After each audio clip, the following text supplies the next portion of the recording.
Okay, everybody, we're going to wait a few seconds here for additional folks to join. And then we'll get right started in a second or two. Thank you all for joining.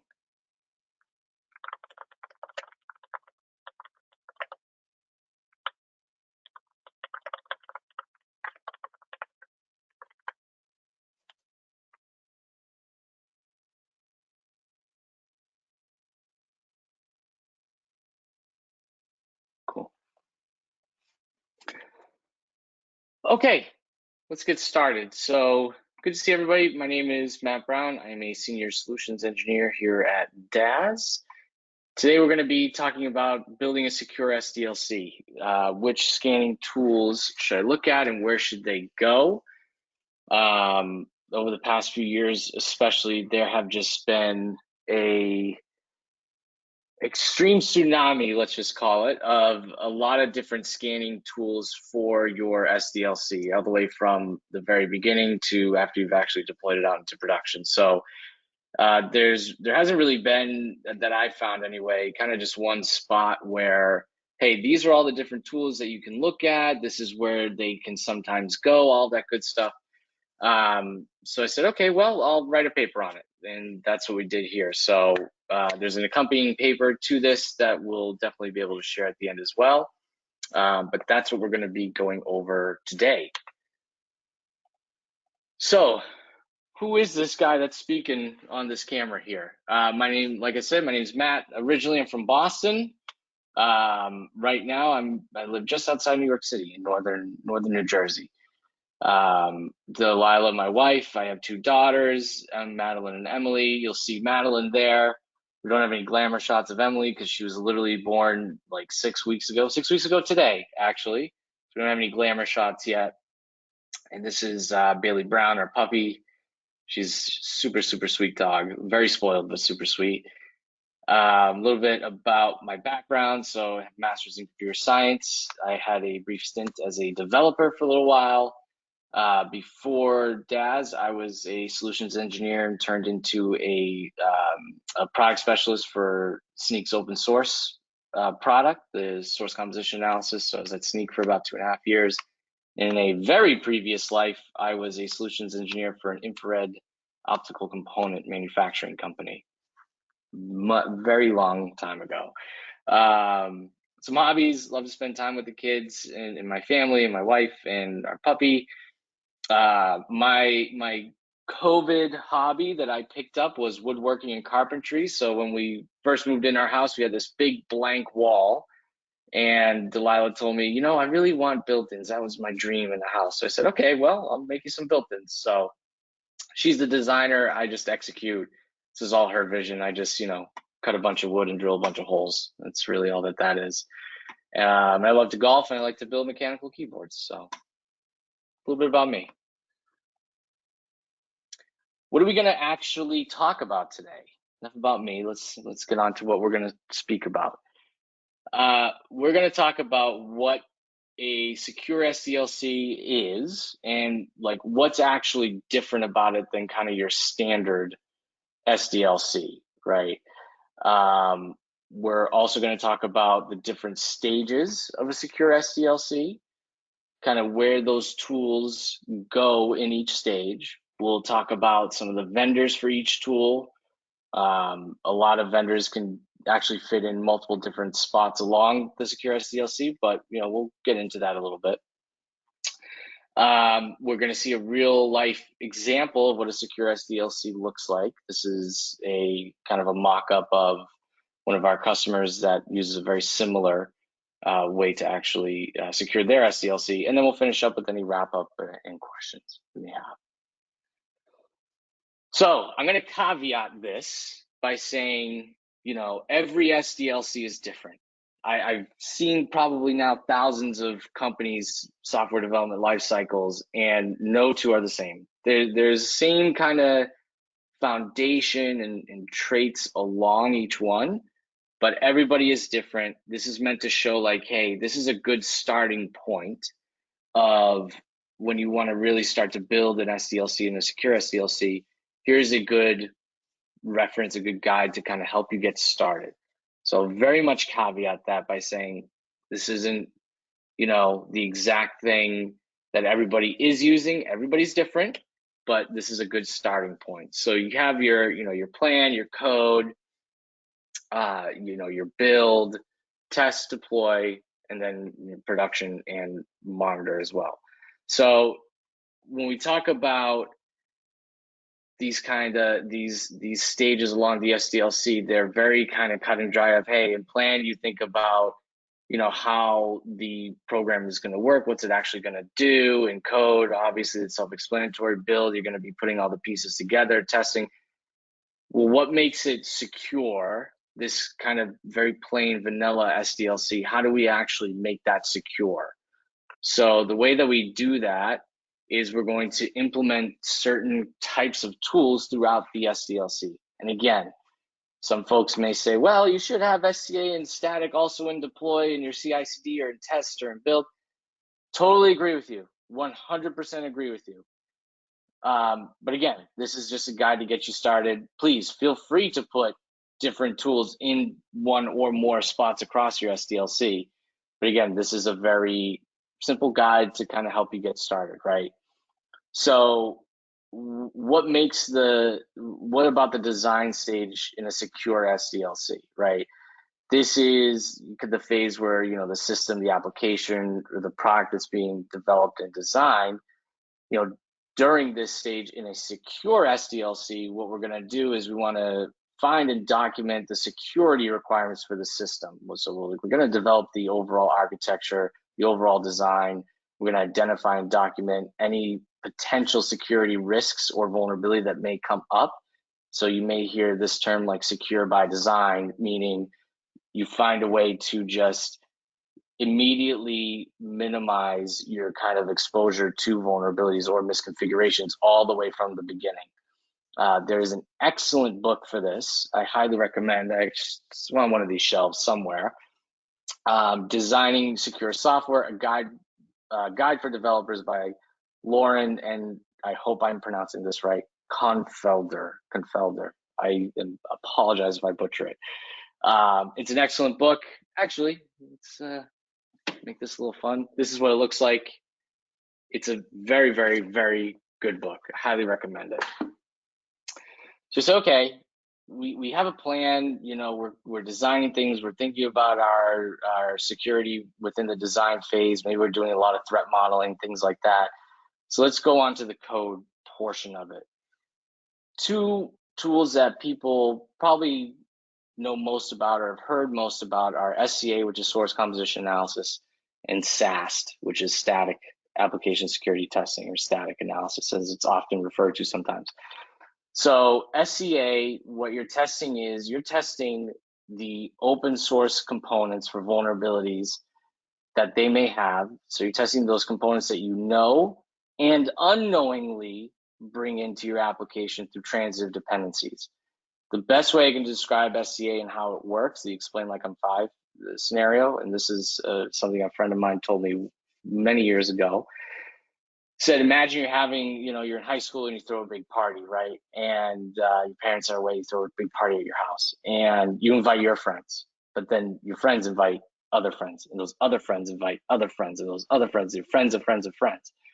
Your parents come home and they say, well, why is the house trashed? What happened? And it's like, well, it wasn't my friends. I know my friends are really nice and they wouldn't do this. It was those friends of friends of friends of friends of friends. They're the ones that ruined the party and trashed everything. Those are the vulnerabilities, 5, 8, 10 layers deep through transitive dependencies. The ones you don't know about, that's what SCA is really meant to do. So it's the open source code that you did not write yourself, that developer is going to bring in and build upon that. That's open and publicly known. This is typically where the CVEs, a lot of CVEs come from, right?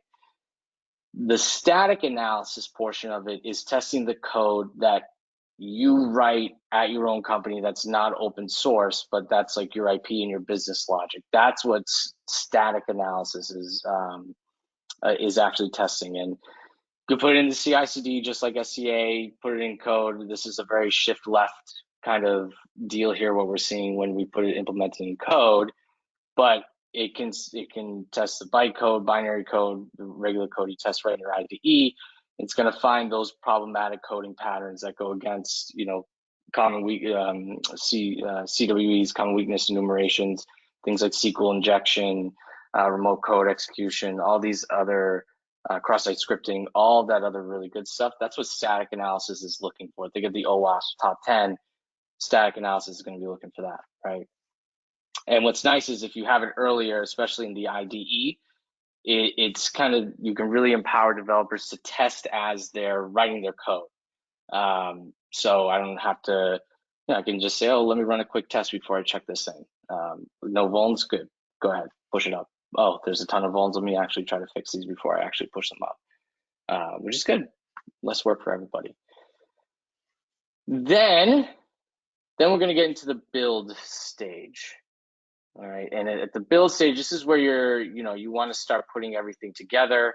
We're going to grab the different kind of artifacts from different places. Maybe it's you have Artifactory, and that's where you store your containers, or maybe you use your Sonatype, a Sonatype shop with, you can go ahead and grab their different, your components. You're putting together all your components, you're building out your application, right? Especially if you use Docker or you're using containers, there's a few things you want to test here. The key thing is, at the build stage, this is all before deployment. Especially when we're talking about containers and infrastructure as code, think before I deploy it out there, let me check it. Let me check this container, let me check this image, let me check this infrastructure as code before I unknowingly send out an unencrypted S3 bucket, before I unknowingly deploy a critical vulnerability. Let's test it first. So when we say container and Docker file, we're talking about like static container analysis, where it's looking at maybe just the publicly known base image, where you say, oh, okay, I know that Node 8 has all these hundreds of thousands of vulnerabilities. We should probably switch that out, right? So it's not running anywhere. The container isn't running anywhere. This is a static container scanning, static, looking at the Docker file, the different components that you're bringing in there as well, right? And as you're building that application, nope, looks good. Let's go ahead and deploy, no, and test and all that good stuff. Nope, go backwards, right? Static analysis, or static infrastructure as code analysis, same idea, same thing. You're looking at your Terraform files, you're looking at your maybe CloudFormation, ARM templates, whatever have you, before they're going on to production, before you're deploying it, to make sure you really catch something before it's actually too late and it's out there. Plus, it's much more expensive to fix something once it's actually deployed onto prod. If you can fix it before you've done that, great, boom, done. Not only have you obviously found any really bad or critical vulnerabilities, but it's much easier, much cheaper to fix it before it's been actually deployed out there, right? Artifact management, this is where you actually store things like your containers. You can store things like design documents, your source code, your test cases, a lot of different other things. But a lot of these artifact management tools, like an Artifactory, like a Nexus, right?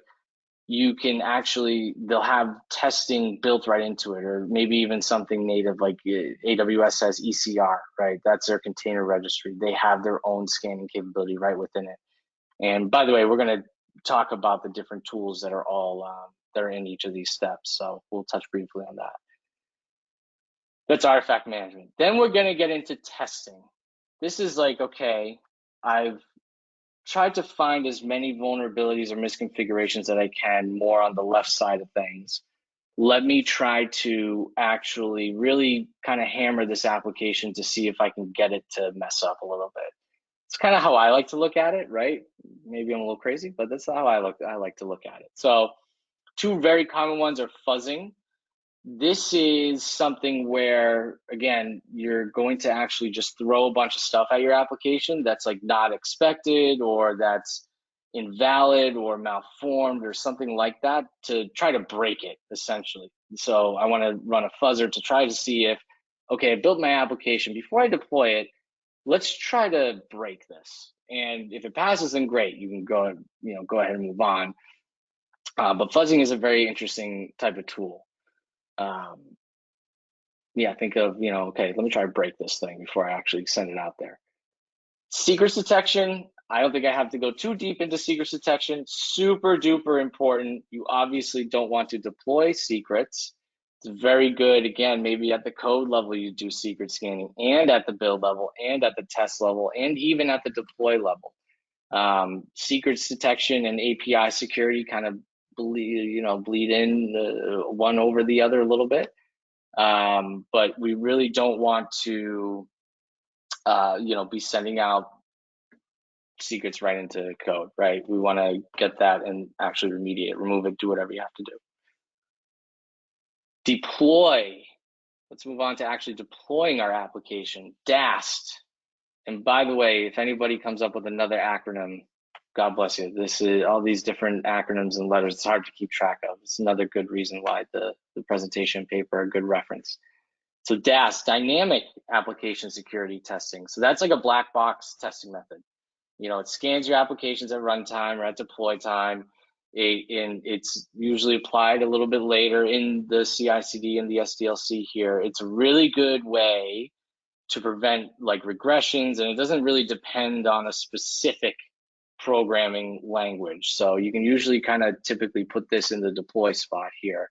But dynamic, you can think of like as a black box testing method that, okay, let's actually run through it and see what this is actually doing here. Are there vulnerabilities, so on and so forth, at runtime and as you're deploying kind of thing. RASP, Runtime Application Self-Protection. This is a little bit of a, I don't want to say newer, but it's a very interesting one. So it's a technology that's really designed to protect applications from attacks while they're running. So you can maybe deploy this in like a stage or a dev environment where we're going to go ahead and actually deploy RASP to see, well, what's actually happening if we get attacked here, kind of thing. So, things like cross-site scripting, SQL injection, again, think a lot of the OWASP top 10 stuff, and other types of injection attacks. And it integrates the security capabilities directly into the application itself. So it's like baked into the app rather than being like an external tool looking down onto it. So it's like real-time protection. You can actually monitor for any potential threats. IAST, interactive application security testing. This is, you're seeing a lot of, right, like these edge cases and bleeding over into one another tools. Interactive application security testing, this is where the testing tool will actually like interact with the running application. So it's like, okay, well, if I click here, if I do this, if I do that, let's see what happens if I hit this endpoint, so on and so forth. And it'll observe it from the inside again in real time. So it's really designed for web application frameworks and APIs, which is really nice. Some people refer to it as gray box testing as well.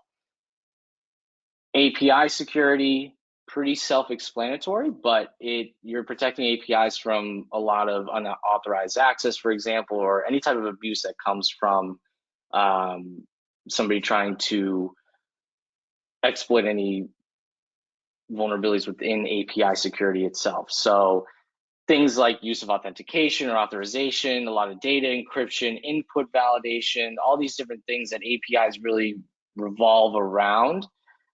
An API security tool can help prevent those types of vulnerabilities. So like DDoS attacks, injection attacks, that's anything really to do with the API security of the application itself. And these are kind of in the deploy stage. Okay, great. We've deployed our application. We are super secure. We are testing everywhere we can. Great, we can forget about it, right? Wrong. This is where production and monitor kind of come in. So there's a bunch of different tools: CSPM, CWPP, APM, IC drift detection. So some of these are pretty new, a few years old, maybe 5, 8 years old, something like that, right? Super popular one is CSPM, which is Cloud Security Posture Management. These kind of tools are going to work by continuously examining and comparing a cloud environment against a defined set of best practices, misconfigurations, and security risks, which are CVEs and vulnerabilities. So What's good with CSPM is you have misconfigurations from the infrastructure, whether that be from infrastructure as code or somebody just going in and clicking, hey, I'm going to want to spin up a virtual machine to do whatever I want to do, right? That's the kind of the misconfiguration side of things that then lead to some kind of exploit, data breach, whatever have you.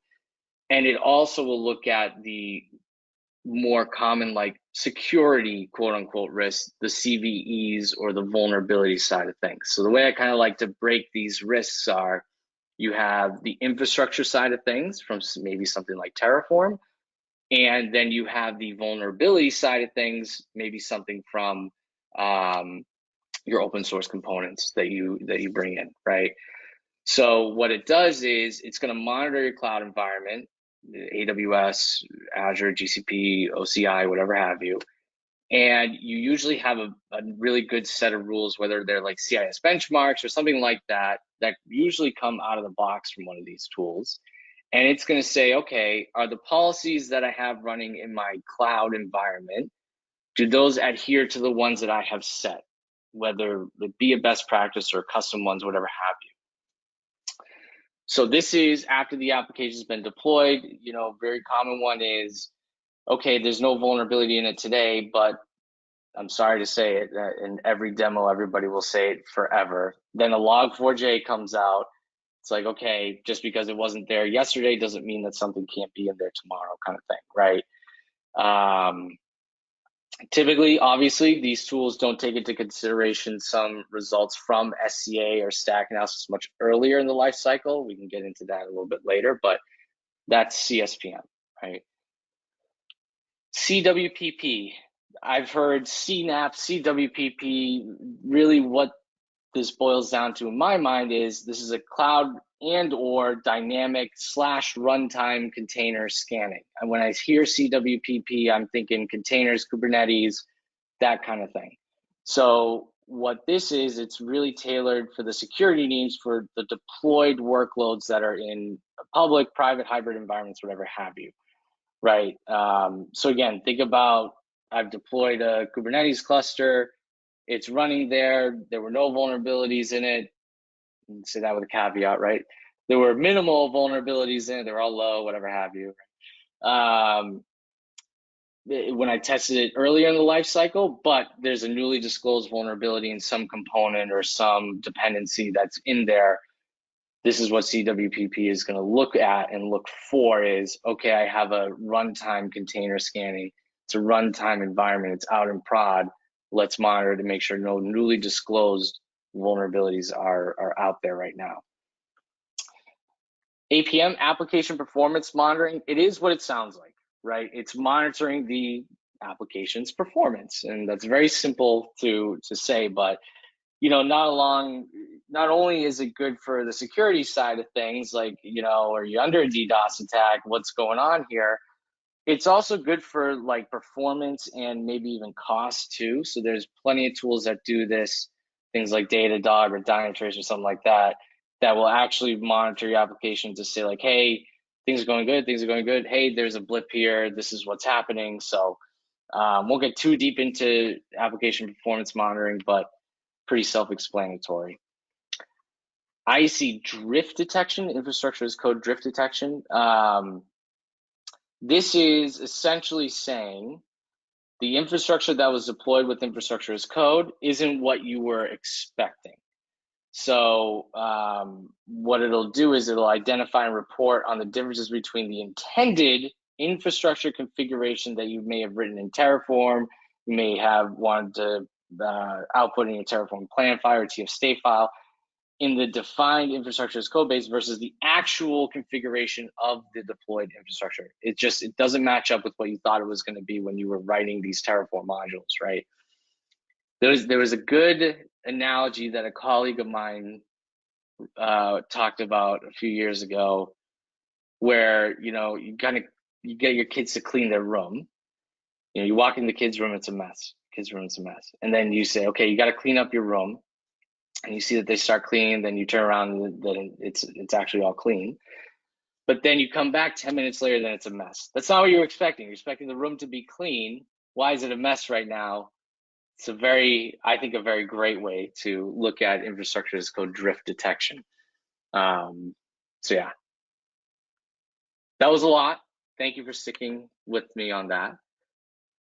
But it's like, okay, now we know about all these different parts of the SDLC.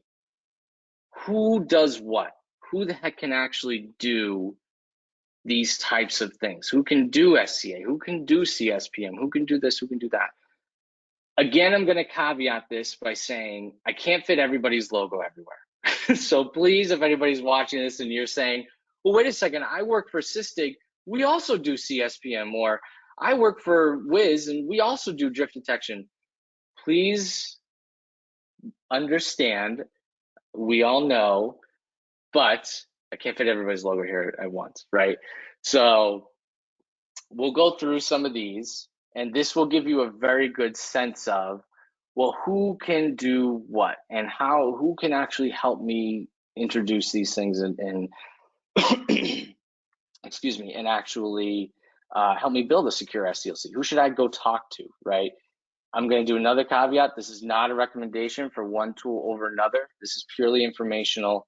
And again, a lot of these resources can be found in the paper. So we have some logos for SCA, right? You have Sneak, you have Quiet, Mend, GitHub, Blacked Up. You have some newer players like Endor Labs are doing some really interesting things with like reachability and call graph analysis, things like that.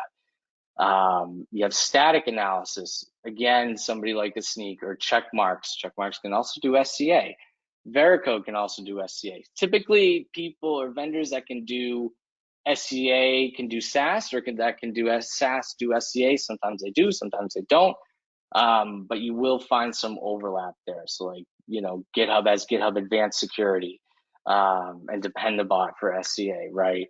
So those are some vendors there. And I, of course, forgot Plan. Plan, I put two kind of different aspects here, the educational and the threat modeling. So Secure Code Warrior is really interesting because it's teaching developers how to code securely. So in my mind, like, you can't get any more left than somebody's brain in the SDLC, right? Implement security as early as possible. Make sure you educate developers so that they can code securely, hence Secure Code Warrior. I think that one's a really interesting one. You have things like threat modeling with Iris Risk or Security Compass or things like that. So plain code we talked about, and build. So for those container, the static Docker file scanning capabilities, again, Sneak, Aqua, Claire, Lacework does this too. But again, there are a ton of other vendors that also have this capability. ECR can do it themselves, like I mentioned earlier. Prisma can do it. Wiz can do it too. Anchor, Qualys, all these folks can do these kind of static container scanning capabilities. Static infrastructure as code capabilities, Sneak, Kicks by Checkmarks, Checkoff by Bridgecrew. I know that Bridgecrew is now a part of Palo Alto. Tenable, it's called TerraScan. That's another good example, something like that, right? Artifact management, Artifactory, Sonatype Nexus. You have ECR, ACR, GCR for Amazon, Elastic Container Registry, Azure Container Registry, Google, GitHub Container Registry as well. You can store your artifacts in there. GitLab has their own version as well. So a lot of vendors can do this. Fuzzing, you have folks like Synopsys. Google has their own version. GitLab has their own version. Burp Suite as well. For All Secure is pretty cool. Mayhem for Code is what their fuzzing technique is. They're, again, similar to a couple other vendors. They're a new player, but what they do is a little bit different. So, check them out if you'd like to. Secrets detection, Git Guardian, Nightfall, GitLab, GitHub, Blue Bracket. Some of these secrets detection, obviously scan for, of course, Oh, this looks like a secret. Yeah, that's a secret kind of thing. But if it's maybe like in a test folder, or if it's clearly not a real secret, they can kind of help you deprioritize and do all of that good stuff too. So for DAST, we have StackHawk, Invicti, that was formerly NetSparker, Rapid7, Insight AppSec is another one, Detectify, Veracode has one, Fortify Web Inspect, Astra Pen Test is another one for DAST. And again, I don't expect everybody to memorize this at the end of this talk, but the paper will have all these listed out along with the product's direct link to that website, so you don't have to go through searching the entire website to actually go in and find out more information, right? RASP, we have things like Contrast Security, K2, and Imperva for RASP, IAS against Synopsys, Contrast, Invicti, I think, has some capabilities within IAS as well. API security, for API, again, you have like StackHawk, For All Secure, they have this Mayhem for API as well. Salt Security, ThreatX, No Name Security, that's again another newer player. They seem pretty interesting. 42 Crunch as well. So now we've covered deploy, now let's go into production monitor. A lot of different logos here. A lot of these vendors can do more than one thing, respective within their area here. So for CSPM, you have things like Prisma Cloud, Wiz, CrowdStrike Falcon Horizon, Orca, Sysdig, ton of different names, Tenable, Sunry Security. Sunry Security has some interesting identity access management capabilities there. So each tool also can bring their own special thing to the table, right? CNAP or CWPP, Prisma Cloud, Orca, Sysdig, a lot of the same folks, Aqua Security, and then you have the more native tools like Microsoft Azure Defender, things like that as well. Within Qualys can do it. Again, Sunry, right? A lot of different folks there. Application performance monitoring, Datadog, App Dynamics, that was acquired by Cisco, I believe, Dynatrace as well, some vendors there. And infrastructure as code, drift detection, you have a bunch of different folks, NV0, sorry if I'm pronouncing that incorrectly, I do apologize. Kickspike check marks, Bridge Crew, Sysdig, Wiz, all these different folks have the ability to really help secure not only from the very beginning in your code or your build, but all the way to production monitor. But you will see certain vendors sticking to one area of the SDLC. So like today anyway, like you're not seeing Prisma or Lacework or something doing static analysis and actually performing static analysis code, right? So you'll notice kind of a trend here of which vendors stick to what area. The golden goose, of course, is to take all of this information and actually provide actionability towards it. So, you'll notice this throughout. We have, and this is a really good example of a secure SDLC implementation. This is from an actual customer and just kind of their process and what they use.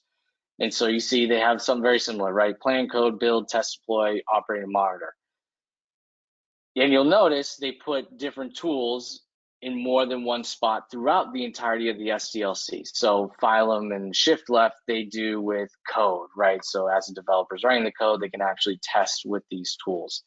The Shift Left is actually now quiet instead of that. So I'm going to refer to that as quiet moving forward. Artifactory, they put their container images there. That's where they're going to scan their images. Lacework does it as well. Quiet, again, for static analysis. Invicti for IaaS and DAS. Some Burp Suite as well here.